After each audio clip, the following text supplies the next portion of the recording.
All right, everybody. It is Friday night. I couldn't think of a better way to spend my Friday night than to talk about why our darling boy, an up-and-coming comedian named Andrew Schultz, is completely wrong. Like, so wrong. I'm kidding. No, I mean, look.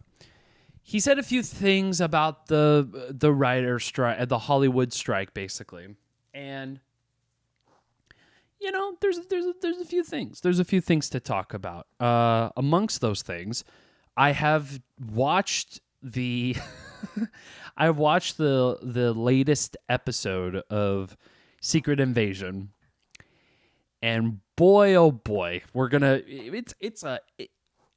there's a lot to talk about. Okay? There's so much to talk about, and I might just blaze through it in 30 minutes. I don't know. I still am having trouble trying to understand what length of the podcast I want to have it. I want to have it long form. I definitely like it, 30 minutes too. But I don't want to do that all the time. However, I go where the wind takes me. If I'm out of gas, I'm out of gas, If I'm tired, I'm hungry, or both, I just say, all right, I'm fucking done. Free podcast, ladies and gentlemen. So let's start off with the Andrew Schultz stuff. So he made a tweet earlier today, and I was not going to talk about this at all until I started seeing responses, and it is alarming. It's definitely alarming. I do see Andrew's point, but let's just go over it together, shall we? Okay. So he said, thoughts on the Hollywood strike. The real issue is that actors and writers want fair residual payment. By the way, I'm going to drop all this in the link in the description. I think, I'm going to drop a link because I just don't want to put screenshots upon screenshots onto the editing thing. I want to get the podcast out. So we're going to talk about it. I'll drop the link.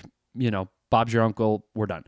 So without further ado, thoughts on the Hollywood strike. The real issue is that actors and writers want fair residual payments from the streamers. Can't disagree with there. In order to define what is fair, the streamers will need to share how many people are actually watching their shows. And here lies the problem.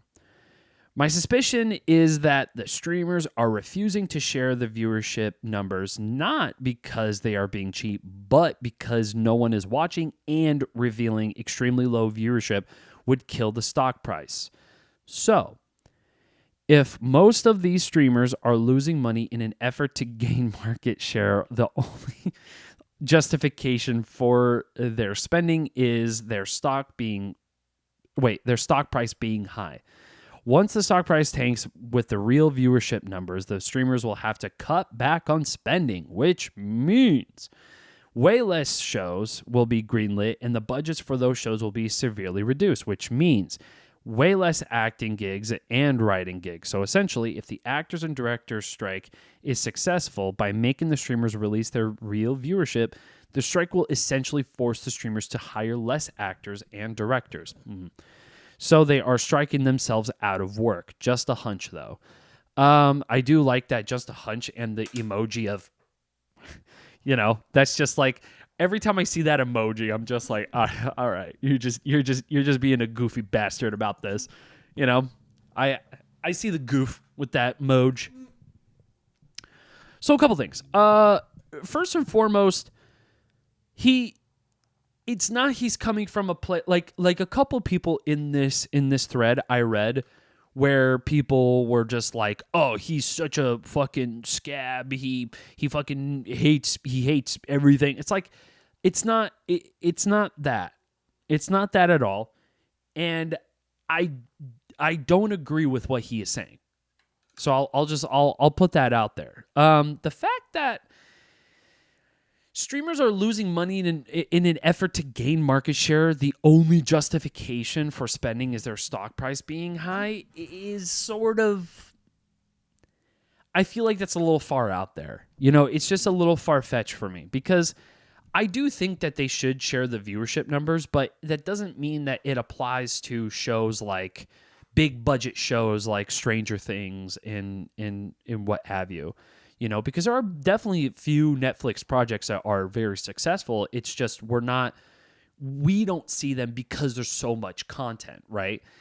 And I don't necessarily think that making less content is going to hinder the overall structure of the film industry for TV and film production, motion picture.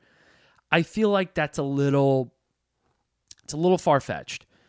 Just because, like, I don't think these stocks are actually as struggling, and these companies are not really as struggling as they think they are. And I don't know why people are saying that it's like, oh yeah, they have the lowest numbers. They have low numbers. They have low numbers. I kept seeing that in the thread. Who the fuck knows this? You know, there's no set of information that actually shows what the real statistics are, which is why, like, that is definitely missing from most of these streamers. I agree. But I don't think that would necessarily destroy the profit of a company because stockholders are now scared that their stock is not going to be as valuable because they have to reduce content because of showing numbers.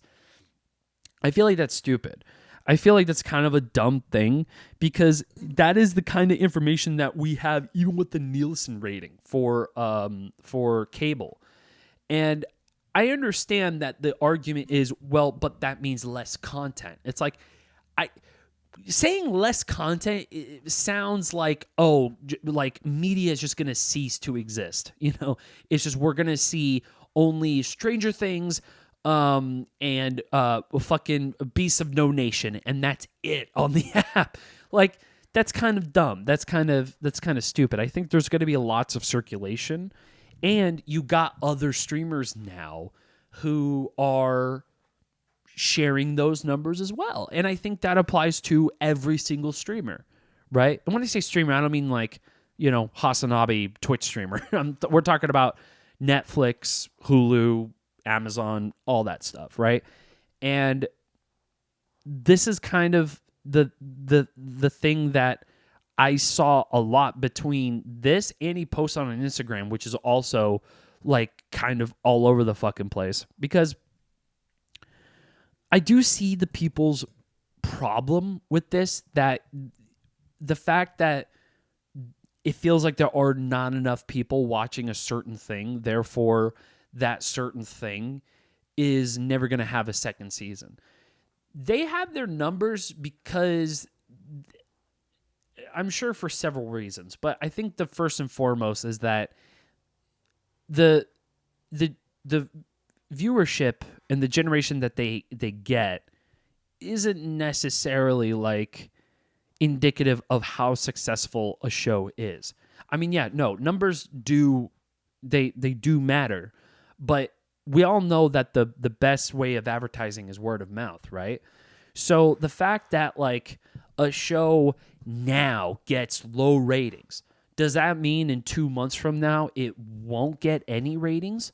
Absolutely not. If there's an uptick, there's an uptick, right? That's why there's statistics. So if a show comes out, you know, a random ass show, and it doesn't do well in the, you know, what Barry was, what did they say? It was like, it was, God,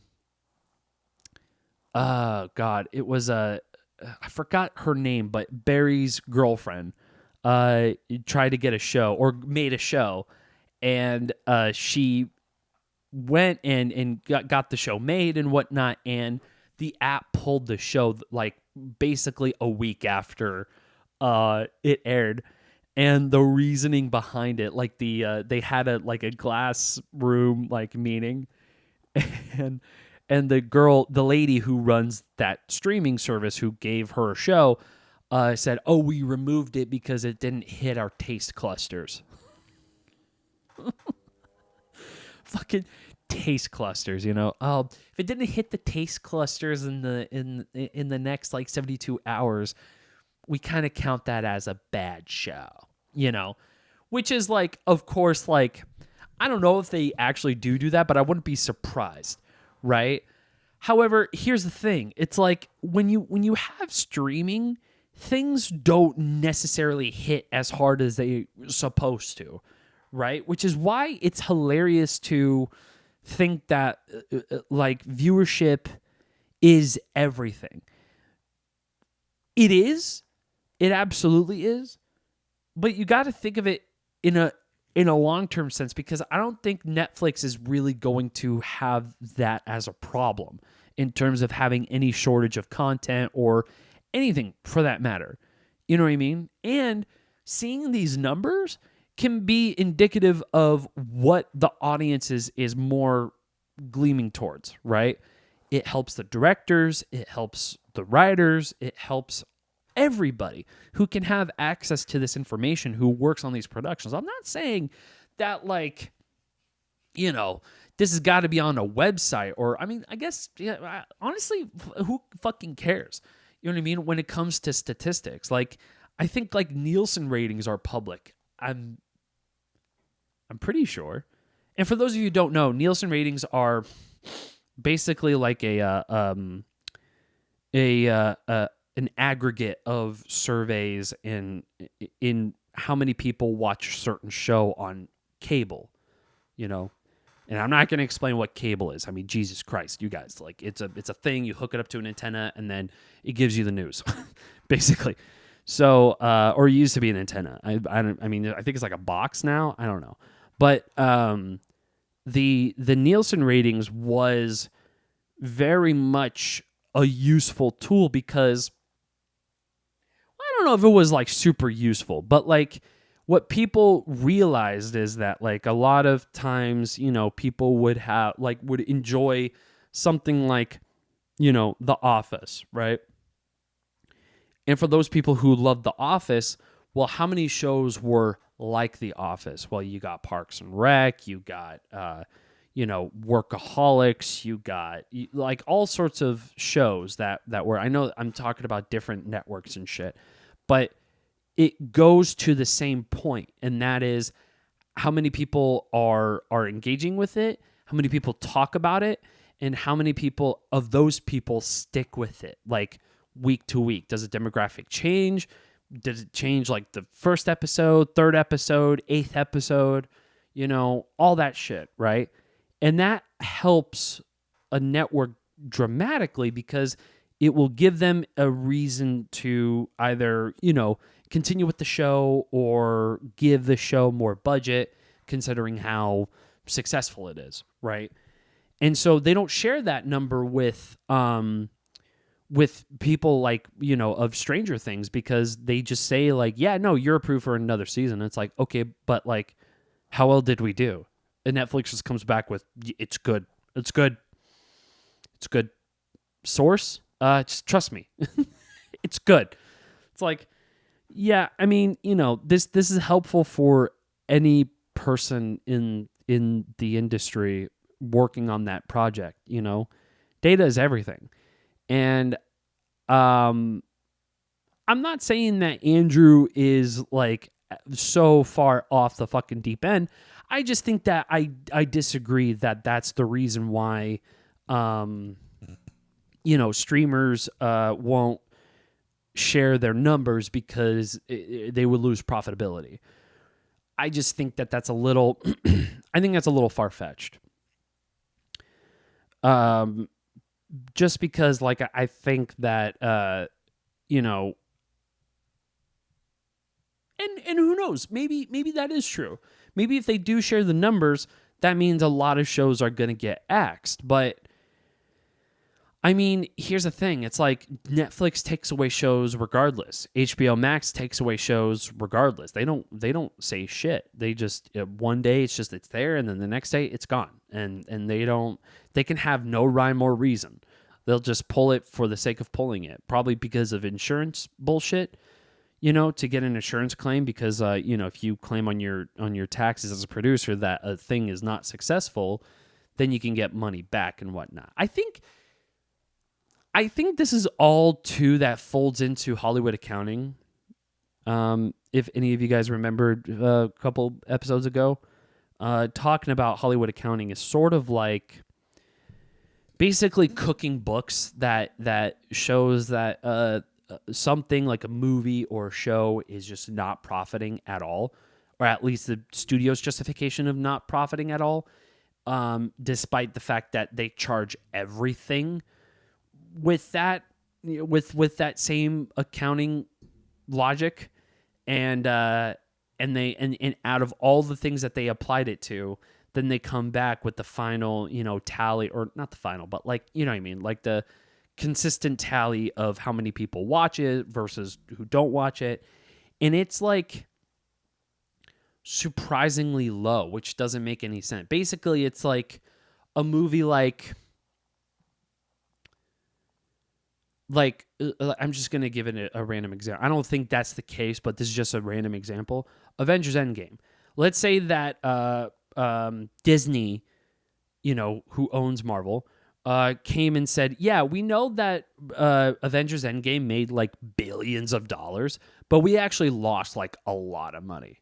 And then you see that and you're like, wait, what? And you see the budget is like, 200 plus million, right? Let's just, again, I made that up. I don't know.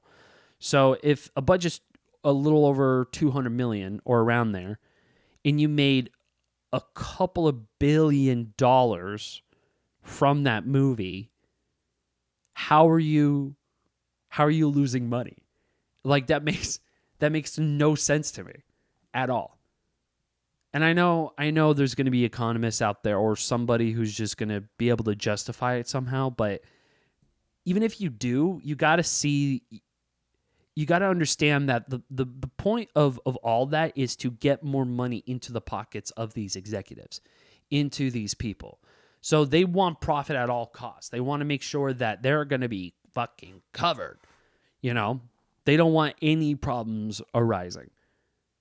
So what they do is they charge everything and then they claim it as a loss so that they can show on their, insurance claim, wherever it is, that, hey, Avengers Endgame was not profitable for us. And then the insurance people, the claim people are just going to be like, okay, all right, well, you got to take it off the app and, we got to seize residuals coming through, and then we'll be able to claim it on taxes and whatnot.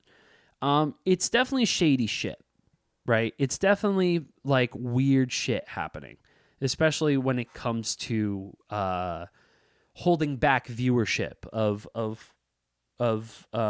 certain shows and movies and whatever on Netflix to Amazon to Apple TV Plus.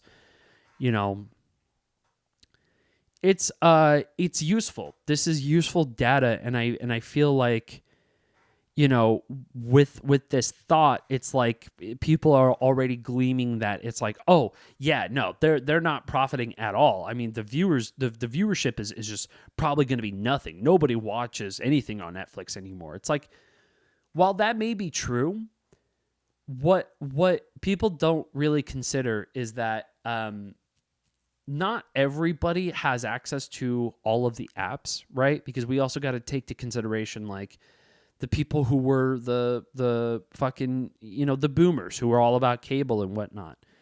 Some of them just have an app and then they just assume they have it, right? So they get every single app and then they don't think about it. And then, when season 5 hits or whatever the fuck of Stranger Things, then they go back to Netflix and pop it up and everything's all good. So that's why, like, I think that this is sort of like a little iffy, because ultimately, like, I mean, he generally agrees to the idea that writers need to be paid fair. Actors need to have an absolutely fair wage, a livable fair wage between both the writers and the actors. Right. So that is where we don't disagree, right?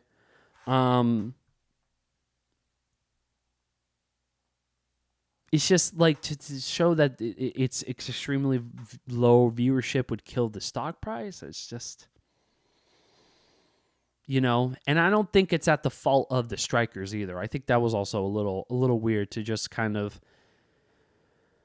like I feel like it's just being like he's trying to be a little contrarian, but it's just like it kind of shows as to like, oh, writers and actors are kind of being ungrateful, and I know a lot of people also respond with that. They're like, yeah, dude, fucking skill issue. That's what I've been saying. It's like, well, no, that's not what Andrew is saying, but a lot of people just take it and run with the idea that like, oh, yeah, they the strikers are always in the fucking wrong.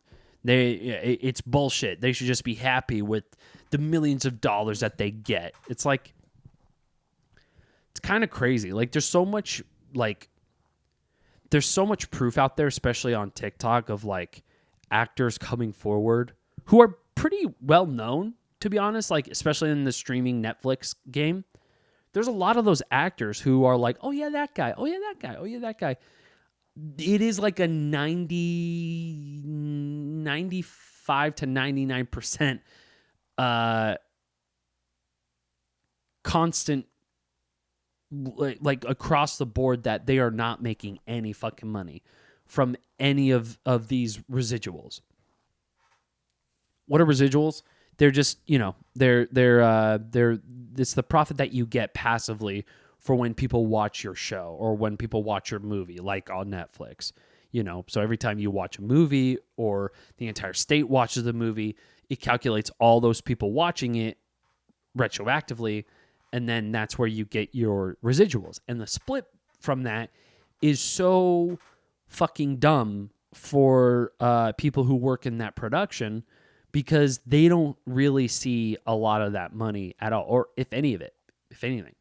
It's like a couple of bucks just to fucking, just to insult you to your face, So that's kind of how they've been treating everybody. So to say that like, oh, well, the strikes kind of shot themselves in the foot, that's a little tone deaf. I'm not going to lie. It's a bit tone deaf to casually say that,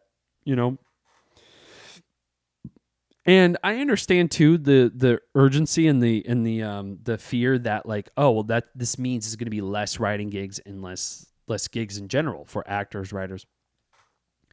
I don't necessarily think that's true. I don't necessarily think that's true because of competition. I think because there are other streamers.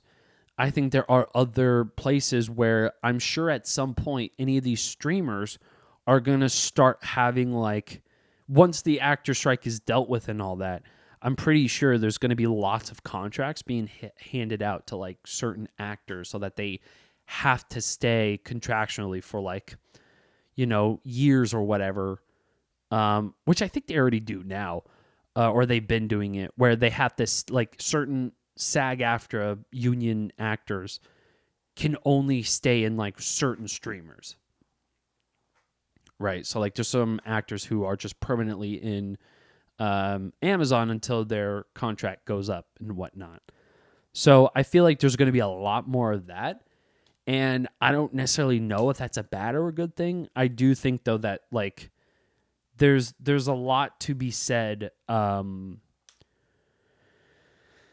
There's a lot to be said when you are an actor and you are struggling and you don't even have access to the thing that you worked on, essentially. It's like being like a freelance worker and not enjoying the work that you put in, like at all, which I know a lot of people in the film industry are freelance, but like, it's, and myself too, I'm freelance, but like, you get excited for certain projects. You get excited for things, and all you want is to be paid fairly for that. It's not that hard. It's not that difficult.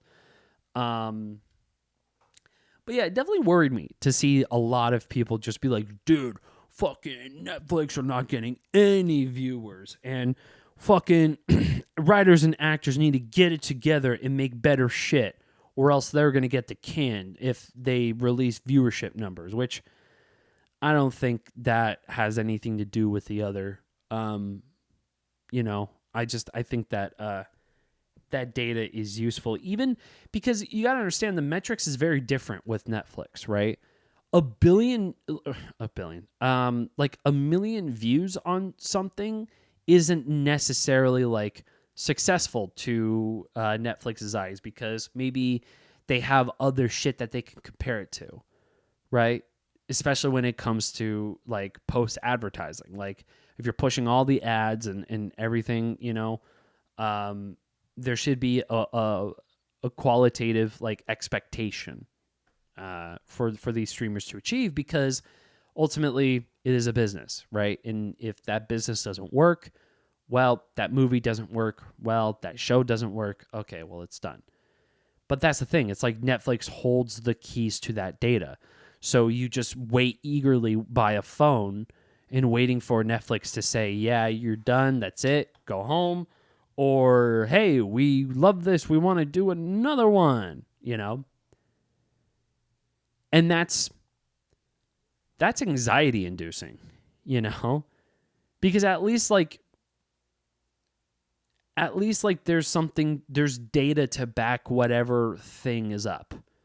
And I feel like that would also benefit the streamers themselves, because then you get those people who are, you know, who probably are combative and don't understand or can't really take criticism lightly, you know, that they get a phone call saying that, hey, yeah, the show is just not working, we're out. And then, you know, if they get angry and they want to know why, well, there's the numbers. It's there. You literally show it to them, and that's it. I just don't. I don't understand this idea that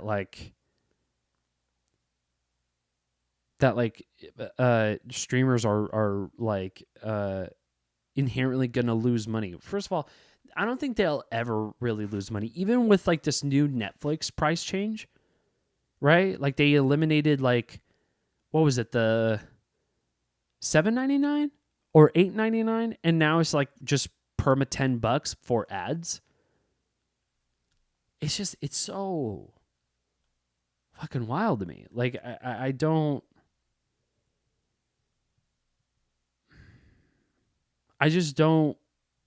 I don't quite get it with these streamers, and I don't think I ever will, because it's a scheme of just trying to make money, right? And I don't really have as much interest in money as I do for like creating something fulfilling, right? And I know money is literally, it rules around everything, but like, you know, me and money don't really get along, you know. So I'm not really the fuck? My cord is stuck. I don't really worry about that. You know? It's just like, and I don't think people should be worried about that either. I feel like the business of Netflix should be worried about that more, because, you know, they're able to explain some of the numbers that people may or may not be seeing. You know, and occasionally you'll have those shows that will say, "Oh, this show is streamed 1 billion times," or whatever, right? And I think that's fine, but you know, again, it's like if we don't have that data to back it up, how can we compare it to anything? So it's hard for us to really rack our brains to see that, like, oh yeah, this show works, let's make another season. Or, and that show didn't work, maybe if we reduce the budget, or we just, you know, get rid of it completely, you know. Yeah, I don't know. It's just, I feel like the measure of success is very different. These numbers vary, you know, they vary from show to show, from movie to movie. You don't know until it happens, and then you're like, okay, this works, so let's make Lost season fucking 93, or the, you know, 150th season of Seinfeld, you know. So yeah, it's just it's easier to qualify or disqualify a certain project or content, you know, from getting anything else, because like that's just ultimately what the movie business is, right? And that's what the TV business is. So yeah, I don't know if any of you guys agree or disagree. Let me know. It's just, it was so astounding to see hundreds and hundreds and hundreds of comments saying between Instagram and Twitter that like, oh yeah, no, the streamers will definitely lose all their money if they show their viewership, and the viewership is the only thing that can keep them afloat. If they don't have that, then everybody's going to jump ship. And I don't know. Even if they do take a dip, how big of a dip is it really going to be? You know, I say that, and then they start releasing the data, and then a week after, it's like Netflix files for bankruptcy. You know, then I'm going to come back on the podcast and be like, fucking, wow, I am dumb. Fucking Jesus Christ. Don't let me talk business, you know? Because I ultimately don't know. I wouldn't know until like seeing the data and then seeing the consistency and the patterns of which like what a good show is, what a bad show is, and whatnot. I feel like that's super fucking useful, you know? And you can't always rely on it, right? Because you also depend on word of mouth. You also depend on people talking about it and wanting to share it and everything in between, you know? So, yeah. I think that's it. I do love Andrew Schultz. I think he's one of the funniest comedians. I love his podcast, Flagrant 2, or Flagrant, I think it's just called, with Akash. And that's how I actually discovered History Hyenas with Chris DiStefano and Giannis Papas. Discovered Tim Dillon, who's fucking hilarious on that show. I like Andrew Schultz. I think his stuff is great. I liked his last special too. Infamous, I think. So yeah, I mean, I just disagree with his take. You know, I just disagree with the shit that he's saying here with this tweet. And you know, no hate, all love. I think that you know, if he given the right circumstance and more understanding of what these actors and writers actually go through, they don't really go hand in hand with what the business decisions of Netflix actually does, because it's not their business, right? You know, it's just it's up to the writers and the actors to work out a fair deal. And picketing is literally the best thing to do to get people to come together and work out something. So cheers to the fucking, you know, strikers, and fuck you to Andrew Schultz. I'm kidding. No. Not fuck you. He's great. I'm playing, you know. Who cares? But what I do care, though, is the other people talking about it who are just absolutely fucking brain broken. Now, god damn, that's fucked up. These people are out of their goddamn minds. And it had like 500,000 views, I think. Hold on, let's see it again. Yeah, it's still at almost 500,000 views, which, I mean, you know, it's not like, oh my god, everybody is seeing this, you know. So I'm just, when I see something that's wrong, I can't help but to talk about it, you know. It's just like, and I just think that it's wrong, you know. I think that thought is wrong. I don't necessarily think that Andrew is inherently wrong, but you know what it is. All right, I gotta move on from this shit. So let's talk about Secret Invasion. Oh man.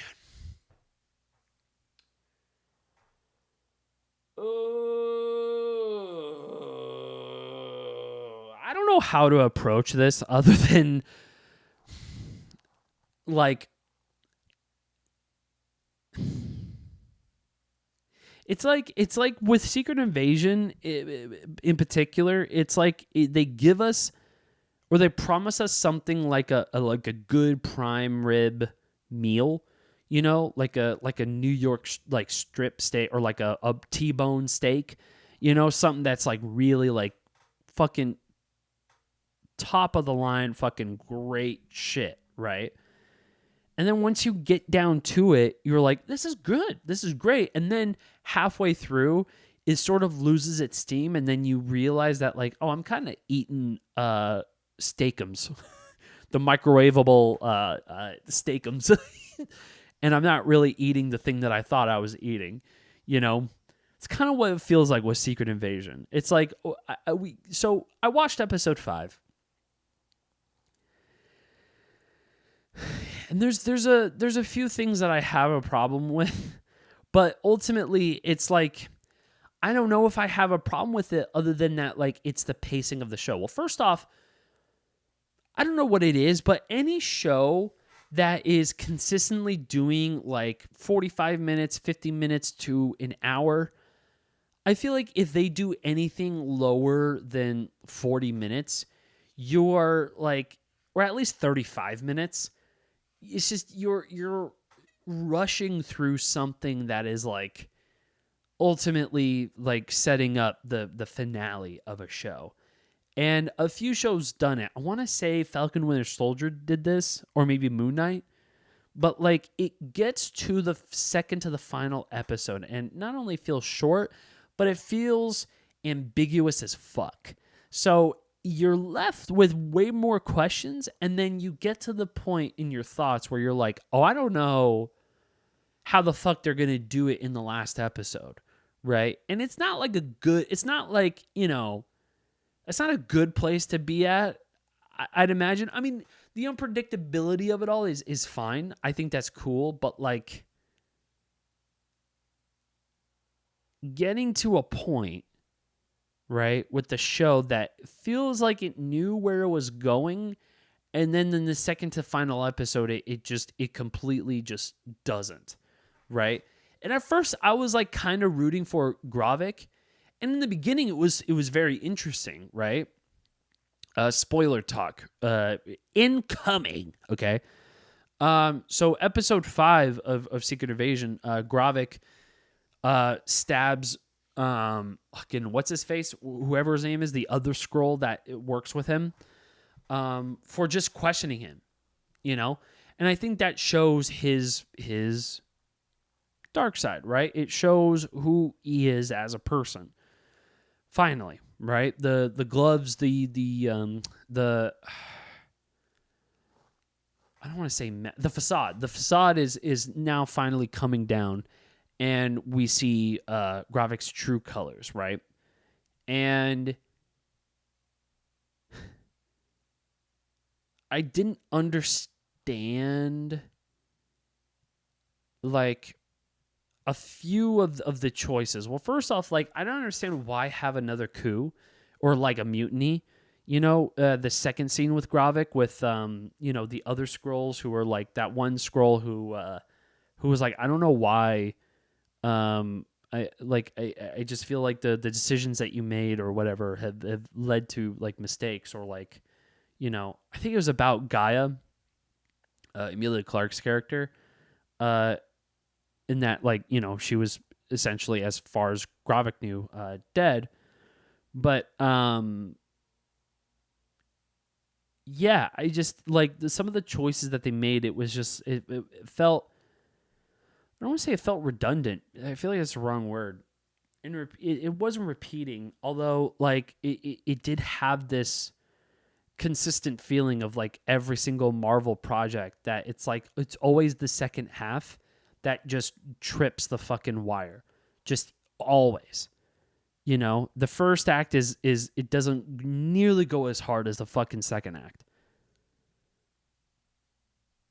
Or sorry, the second act doesn't go as hard as the first act usually, you know?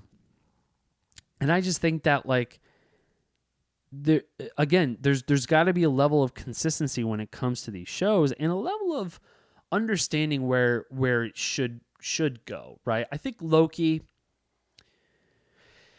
and WandaVision were like the only couple of shows that I saw that were like, okay, this is a show I can get behind, right? Because it's not a typical TV show, right?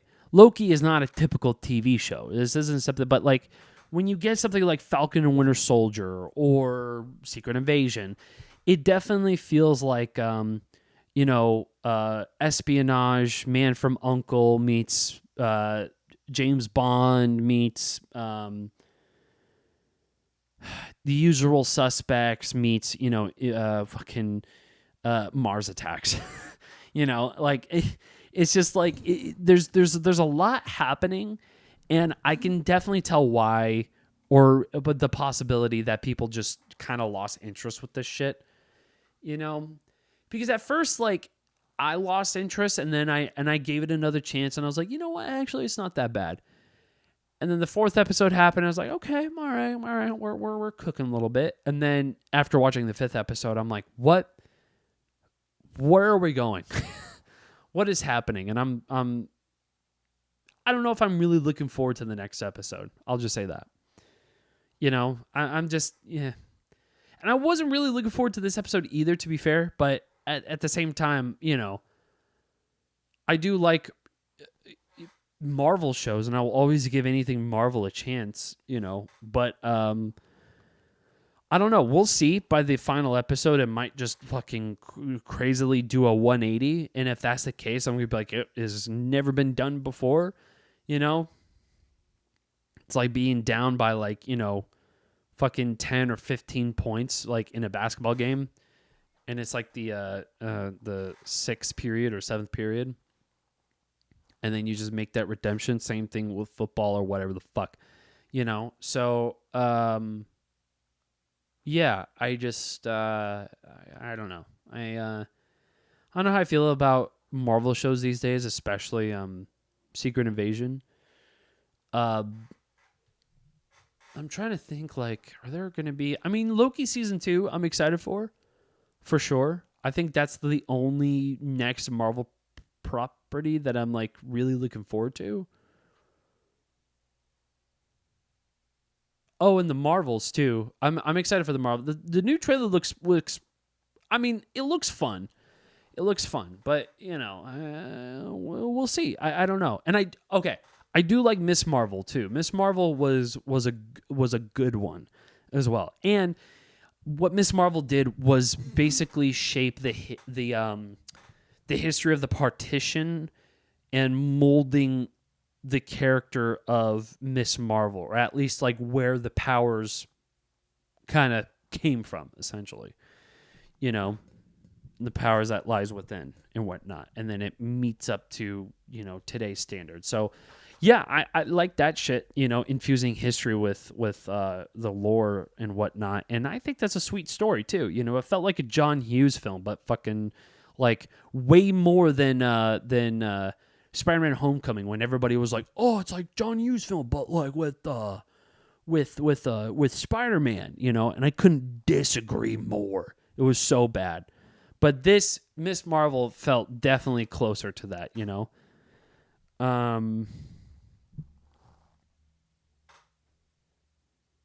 What can you do? What can you do? Is the budget the problem? No, Is it the writers? Is it the fact that like nobody gives a shit? I don't know.